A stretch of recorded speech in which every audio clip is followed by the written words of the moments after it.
Welcome to film essence episode 3। Film essence के जो पहले 2 एपिसोड्स हमने आपको पेश किए उनकी बहुत सराहना हुई, हमारी हिम्मत बढ़ी और इसी के साथ हमारे ऊपर ज़्यादा जिम्मेदारी आ गई कि हम जो फिल्म एसेंस के एपिसोड्स आगे आपको दिखाएं वो उतने ही अच्छे हों या उससे भी ज़्यादा अच्छे हों। फिल्म एसेंस के जो 2 पहले एपिसोड्स थे उनमें जो फिल्में दिखाई वो हमारी नहीं थी, दूसरों की थी, कहीं ना कहीं खो गई थी। ऐसी एक और फिल्म पे हमने चर्चा की है इस एपिसोड में, पर फ़र्क ये है कि ये फिल्म मेरी खुद की है। बहुत सोचा हमने इसके बारे में, क्या हम ऑब्जेक्टिवली अपनी ही फिल्म पर भी चर्चा कर सकते हैं। काफ़ी कुछ इन हाउस में डिस्कशन के बाद हम इस नतीजे पर पहुँचे कि ये संभव है, और यदि हमें लगता है कि फिल्म कहीं ना कहीं अपनी सादगी के बावजूद कुछ गहरी बात कहती है तो उसे सिर्फ इसलिए नज़रअंदाज नहीं कर देना चाहिए कि उससे हमारा खुद का ताल्लुक़ है। पर इस बार इस चर्चा में मैं बिल्कुल भाग नहीं ले रहा हूँ, मधु जी भी नहीं ले रही हैं। इस बार दूसरे लोग इस फिल्म पर चर्चा कर रहे हैं। ये फिल्म कोई 10 साल पहले तैयार हो गई थी पर कई वजह से रिलीज़ नहीं हुई। जिन्होंने इसमें पैसा लगाया था, एक बड़ा कॉरपोरेट ग्रुप, उन्होंने इस फिल्म को रिलीज़ नहीं किया, वो इस पर खर्च नहीं करना चाहते थे। लेकिन हमें विश्वास था कि फिल्म में बहुत कुछ है कहने के लिए। ये एक कॉमेडी है। मुझे ज़्यादातर मैन वुमेन रिलेशनशिप्स की फिल्में बनाने के लिए जाना जाता है, उसी के लिए मुझे आपका प्यार मिला है, आपकी मोहब्बत मिली है। पर यह फिल्म बिल्कुल अलग है उससे, पूरी तरह से कॉमेडी है। पर भागती हुई इस फिल्म चालू मूवी के नीचे कुछ है, ऐसा हमारा विश्वास है, जो शायद आप तक पहुंच सके, आपकी सराहना के पात्र बन सकें हम। कुछ बातें हैं जो शायद आपकी समझ में एकदम आ जाए, शायद कुछ सोचने पर आए। सिंप्लिसिटी के बावजूद चालू मूवी कुछ कहने की कोशिश करती है। हमने प्रयत्न ये किया है कि बिल्कुल ऑब्जेक्टिवली ये डिस्कशन आपके सामने लाया जाए, जिसमें मैं भाग नहीं ले रहा हूँ, ना मधु जी ले रही हैं। 4 अन्य साथी इस फिल्म पर डिस्कशन कर रहे हैं। तो पेश है मेरी ही फिल्म चालू मूवी।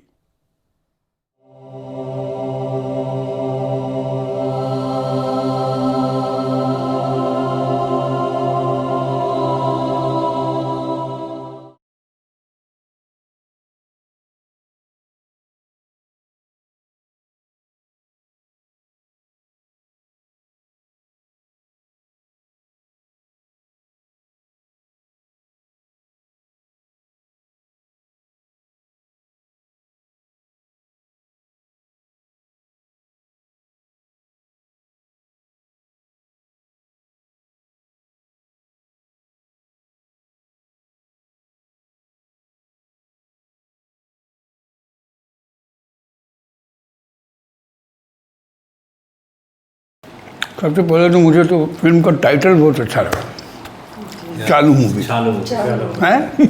फिल्म में जो चालूपना है, वो सटायर जो है, मुझे लगता है डायरेक्टर ने या राइटर ने इस फिल्म को सटायर लिखा है। सोसाइटी को इंक्लूड करते हुए अपनी फिल्म लाइन के भी जो ऊपर नीचे दाएं बाएं होते रहते हैं, मुझे लगता है सरकास्टिक, उसको पूरी फिल्म एक सरकास्टिक पूरा ऐसे ही लगता है कि चालू मूवी का जो कहने का जो सोच है, तो बहुत कुछ डिफरेंट, एक वास्ट सिनारियो, एक प्लेटफॉर्म सामने बुके की तरह रख दिया है। राइटर ने जो इंडस्ट्री के जो लूज पॉइंट्स होते हैं, जी हमारी इंडस्ट्री ही एक ऐसी इंडस्ट्री है जहां आप जो है कोई चीज़ बिल्कुल श्योर होके नहीं कर सकते हैं। सक्सेस का, फेल्यूर का कोई रीज़न आप नहीं बता सकते। हर बिजनेस में हो जाता है कुछ ना कुछ कि हाँ भाई गलत जगह दुकान खोल ली इसलिए नहीं चली या ये। लेकिन फिल्म की बात ही ऐसी है कि आप जो है उसमें कर्म करते जाइए, कर्म की भूमि है ये। बिल्कुल तो लोग बिल्कुल। तो वहाँ से जो एक वो लोग उस तरीके से इसको बनना और उसको एक एक्शन बोलना नहीं आना उसको, और कैमरा के सामने एक्शन एक्शन बोलता है और मतलब पीछे आ जाओ, वहाँ से एक्शन बोलना, उसके चेंज उसको जो आ गया ना उसके अंदर, पाँव मैं छुके, डायरेक्टर हो गया हूँ, पाँव छुके और कंट्रोल नहीं कर एक पाया। एक चीज़ देखिए ना कि कैसे एक प्रोड्यूसर भी एक डायरेक्टर के साथ में खिलवाड़ होता है कि किसी को भी मैं डायरेक्टर बना सकता हूँ, और उसके रिपीट में देखिए कि कैसे एक स्पॉट बॉय को बना दिया। और कट टू जैसे ही राजपाल यादव जो प्ले कर रहे हैं बीजी खोजी का, वो जैसे ही डायरेक्टर के रोल में आते हैं तो तुरंत एक्शन, जो आदमी अभी तक सेट पे चाय दे रहा है तो वो एक्शन उसको आ गया। देखिए हमें यहाँ पे राइटर और डायरेक्टर दोनों की तारीफ करनी चाहिए कि उसने एक छोटे आदमी का की साइकोलॉजी कितनी सही पकड़ी है जी। और सही दिखाया है कि एक छोटा आदमी उसको जरा सी कोई पोजीशन दे दो तो वो तुरंत जो है वो स्टेटस को उसमें आ जाता है। मतलब देखिए ना, ये जो कहते हैं ना कि सपनों का शहर है ये मुंबई, तो ये शहर सपनों का शहर वाकई में इसको साकार करता है और निभाया भी। हमारे राइटर ने, डायरेक्टर ने और एक्टर ने भी निभाया कि किस तरीके से फिल्म को कुछ तो लोचा है, उस लोचे में से भी 1% का डायरेक्टर, एक्सीडेंटल डायरेक्टर भी किस तरीके से एक किस पोजीशन में एक एक्सीडेंटल डायरेक्टर कहाँ इस पॉलिटिकल और जो ये डॉन के बीच में फंस के भी अपना एक कहानी स्टोरी निकाल लेता है, एक लव स्टोरी पूरा निकाल लेता है। डिपार्टमेंट, सब डिपार्टमेंट, डॉन का डिपार्टमेंट, मिनिस्टर का department, Yes, police yes, department, yes, yes. कहीं सब जगह लोचा तो लोचा है ना, और ये लोचा दिखलाने की कोशिश की है हमारे डायरेक्टर। जी जी जी जी। हमारी स्क्रिप्ट जो है वो यही तो बताना चाह मुझे तो रही है। बिल्कुल एक्चुअली या जैसे आप कहते हैं चालू मूवी, तो आपको एक सिनेरियो समझ में आ जाता है कि फिल्म में होगा क्या क्या, और जो कि बाद में हम फिल्म में देखते भी हैं कि कितनी सारी चीज़ें फिल्म के अंदर, लेयर्स जो हैं उसके, शेड्स जो हैं, कैरेक्टर्स जो लोग कर रहे हैं। और एक बहुत खूबसूरत बात है जो लोगों ने नहीं नोटिस किया, जो हमारी ग्रेट एक्ट्रेस है मार्लिन मोनरो एंड उनके पार्टनर, तो उनको रखा गया है and they represent very good character of Hollywood. Even देखिए ना क्योंकि ये शौक की बात है ना कि वो उसकी डॉन की जो महबूबा है उसको मैरिलिन मोनरो जैसा बनना है। अब वो जो है क्या करे, कैसे बने, है उसमें टैलेंट है नहीं है, बट पावर है, स्टार बनना है। तो पावर का बड़ा इस्तेमाल हो जाता है। और एक चीज़ जो हम किरदार निभाते हैं या जो किरदार बनाते हैं ये हमारे फिल्म इंडस्ट्री में, चाहे वो गॉडफादर का ले लीजिए, चाहे किस तरह से आप आम आदमी, आम जनता या एक डॉन हो या एक कोई भी एक आम आदमी कैसे उसको रिप्लिका करता है, किस तरीके से वो उसके सोच को अपने अंदर कि मैं आज अमिताभ बच्चन हूँ, मैं आज डॉन हूँ, मैं आज शाहरुख खान हूँ, मैं आज ये हूँ, मैं वो हूँ, मतलब कुछ भी कर सकता है। मुझे तो लगता है कि ये चालू मूवी का सेकंड सीजन भी बनना चाहिए, बिल्कुल, क्योंकि इसमें जो है नेपोटिज्म दिख रहा है हमको। किस तरह से एक नॉर्मल कैरेक्टर का एवोल्यूशन होता है, डायरेक्टर इतने सारे ड्रामा क्रिएट करते हैं कि वो इवॉल्व हो जाता है। मैं एक चीज़ को रोकना चाहूँगा कि आपने पहला सीन में ही जो एक चाय वाला को दिखाया, वो एक किताब पढ़ते हुए, एक मैगजीन पढ़ते हुए दिखा है, तो उसके वो सपने हैं कि वो मैगजीन या कोई भी मैगजीन,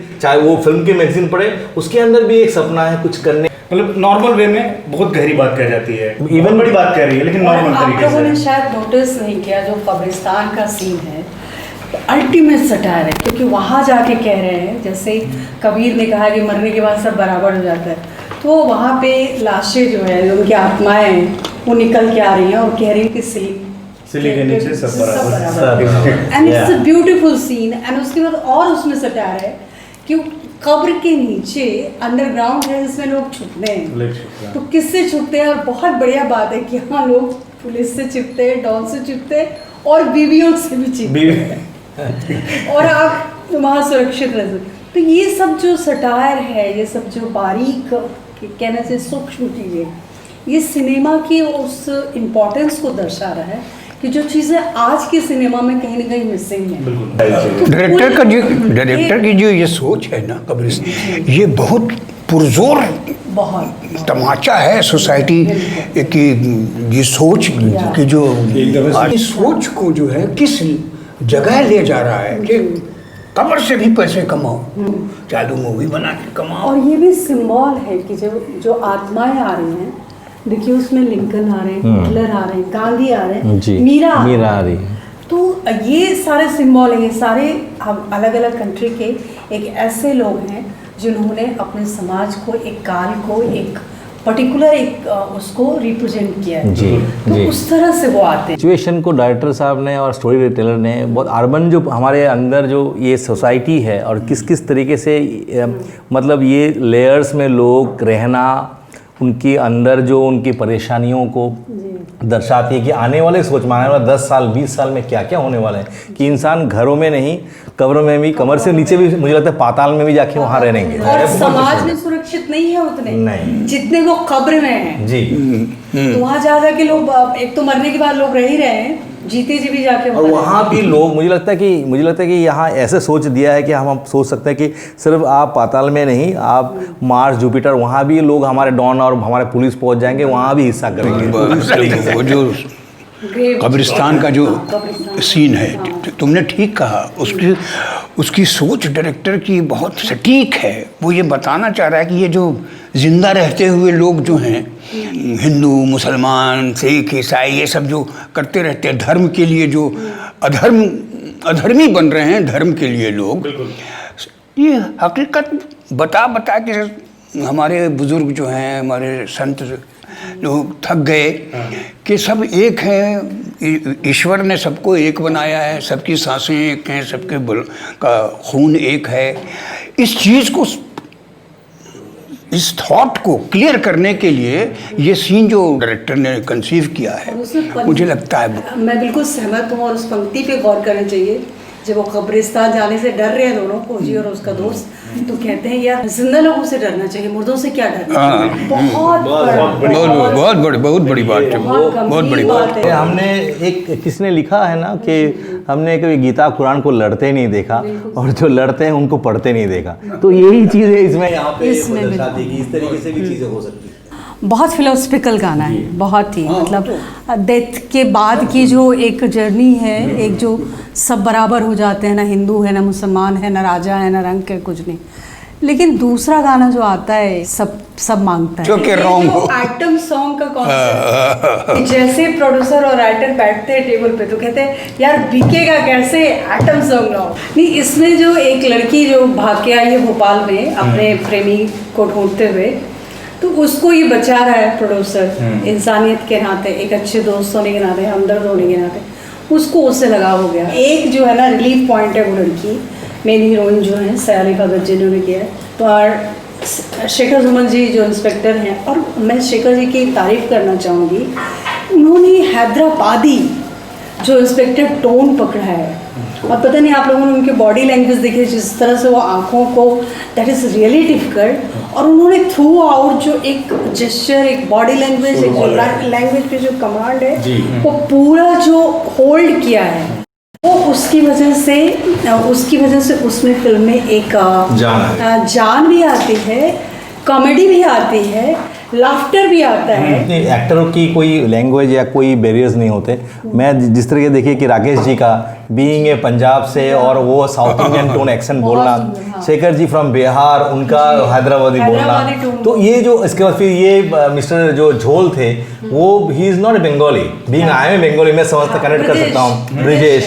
तो किस तरीके से ये उनको अपना होमवर्क किया, करवाया गया, और कैसे उन्होंने उसको एक नया तरीके से जो कैरेक्टर में रह के उनके साथ लेयर्स खेलना, डिफरेंट लेयर्स खेलना, वो गजब था। मैं एक चीज़ बोलना चाहूँगा अपने चालू मूवी में कि एक एक्सीडेंटल डायरेक्टर कैसे बनता है, कैसे अपने फिल्म को बेचने के लिए ब्लैक करता है, ब्लैक करने के बाद पकड़ा जाता है, उसकी जो यूएसपी है उसको चीफ मिनिस्टर भी बुला रहा है और इधर से आपका डॉन भी बुला रहा है, और कैसे वो फंस जाता है, वहाँ से कैसे बच के स्टोरी निकालता है अपना, और वो स्टोरी निकलने के बाद कैसे वो इस आपत्ति है ना अप्स एंड डाउन्स में करते करते लहराते हुए इस फिल्म में ये भी जो है उसका टिकट बेचना जो है, ये मुझे लगता है वो डायरेक्टर ने बहुत बड़ा सटायर मारा है कि एक अच्छा डायरेक्टर अच्छी फिल्म बनाने के बाद भी वो बेच नहीं पाता है, उसको लोग खरीदने नहीं आते। अभी देखो ना, डायरेक्टर तो करता ही करता है, उससे पहले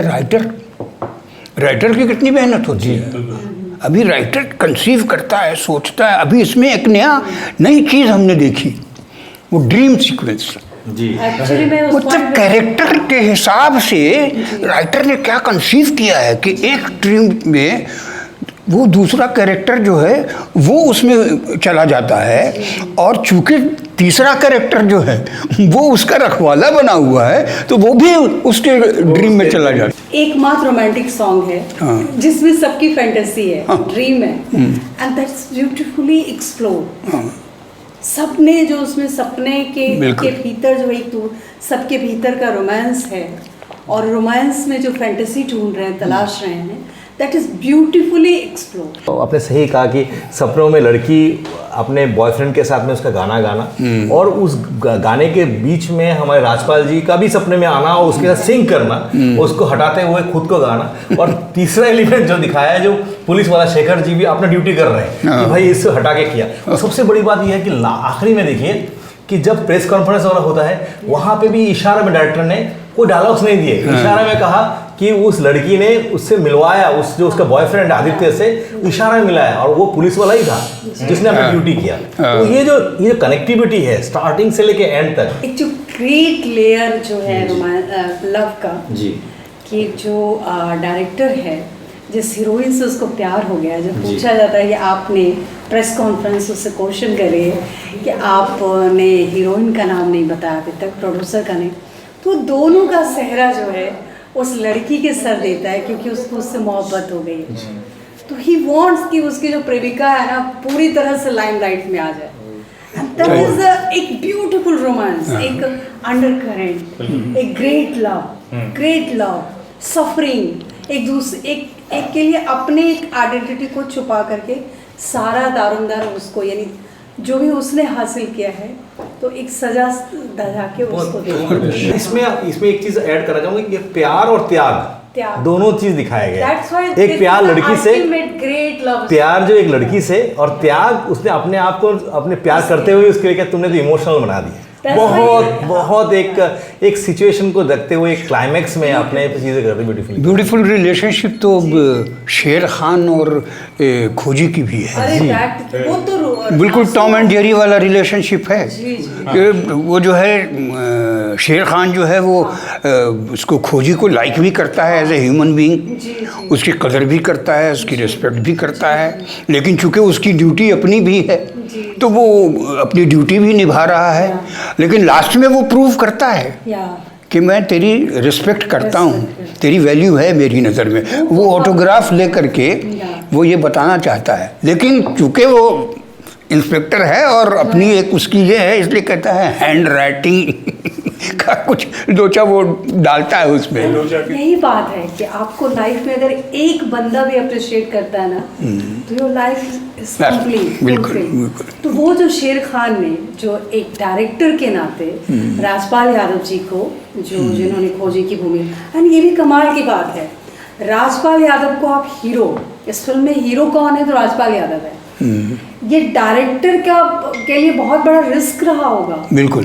जब इन्होंने इनके बारे में कास्टिंग के लिए सोचा होगा, तो ये इनके बड़ा कितना बड़ा रिस्क रहा होगा। राजपाल यादव हीरो कौन आएगा, स्टार है, बट जिस तरह से उन्होंने पूरे फिल्म को और अपने कैरेक्टर को निभाया है, too good and hats off. ये भी क्या कहना चाहूँगा कि एक नया तरीके से इजाद किया है हमारे डायरेक्टर ने, थॉट दिया है कि पुलिस स्टेशन में जो जाते हैं कि एक बीजीएम होता है, बैकग्राउंड म्यूजिक होता है जो हम लोग यूज़ करते हैं, बहुत इंपॉर्टेंट पार्ट होता है। हाँ, तो वहाँ पे वो पुलिस स्टेशन में नॉक करता है और वो कम हो जाता है। जैसे कब्रिस्तान में जाते हैं वो हाईलाइट करने के लिए फिर खोलता है अपना झोल। वो जो कनेक्टिविटी दिखाया कि किस तरीके से, हाँ पहले ही नोटिस किया था जी। तो हमें वो रेडियो में काम करने की आदत है जी, तो इंटेंसिटी, वॉल्यूम कम करना और बढ़ाना, तो जैसे किया ना तो इट वाज वेरी नाइस। मुझे हवलदार ने जब वो जो वॉल्यूम कम किया था ना, मुझे लगा था ये जो पुलिस का काम होता है वो मीडिया में बहुत ज़्यादा शोर होल हो जाता है, तो शायद उसने उस शोर होल को इंडिकेट किया है कि किसी कमज़ोर को पुलिस ने जो है वो टॉर्चर किया है, ये हंगामा ना हो जाए, इसलिए उसका जो इशारा है एक नया सिस्टम को कि किस तरह से फिल्म होती है, किस तरीके से एक्शन जिसको बोलना नहीं आता है, कैमरे के सामने एक्शन एक्शन बोल रहा है, वो फिल्म को स्टोरी सुनाता है, स्टोरी को एग्जीक्यूट करता है।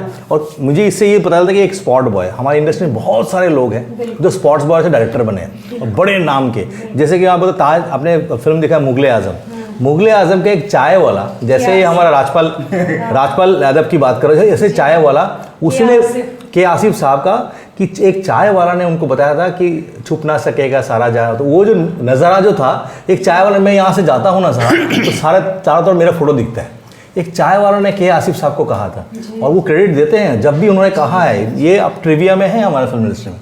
पर इस फिल्म में ये जो दिखाया है पॉलिटिक्स और अंडरवर्ल्ड कैसे मिक्स हैं, और एक एक्ट्रेस जो कि बहुत एम्बिशियस है, वो सिर्फ इसलिए एक डॉन की गर्लफ्रेंड बनी है कि उनको एक मौका मिलेगा, वो हीरोइन बनेंगी, वो स्टार बनेंगी।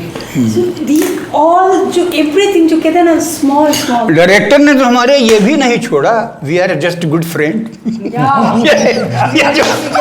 एक आपने देखा होगा कि एक जगह पर एक सीन में मिनिस्टर भी हैं, कमिश्नर भी हैं, इंस्पेक्टर भी है और खोजी, तो उसमें जब उनके आर्गूमेंट्स होते हैं तो वो उनको पहले सीएम कमिश्नर को मारते हैं, कमिश्नर उनको मारता है, तो उसके बाद ये जो है इंस्पेक्टर अपने हवलदार को ये कहते हुए कि देख मैं बस ड्यूटी कर रहा हूँ, उसको मारते हैं और वो हवलदार गाल पकड़ के कहता है कि मैं किसको मारूँ। तो वो एक जो सबसे नीचा तबका है हमारे समाज का, कि उसके ऊपर है कि ही इज़ इनोसेंट, पर वो किस पर निकाले जो है ना, वो जो बीइंग डीपी डायरेक्टर फोटोग्राफी, तो मैं आप देखते जो कॉमेडी आप देखते हो तो सिंगल शॉट में भी किस तरीके से आप इसके डायनेमिज्म आपको चेंज करता हो कि हर एक चीज़ का पहलू मिल जाए। जैसे आपने देखा होगा शोले फिल्म में कि एक गोली मारते हैं गब्बर आके, लेकिन जो मर्डर 1 2 3 4 सब स्लो मोशन में आप देखते हैं, और वो अगर आप एक AK-47 या कोई भी गन से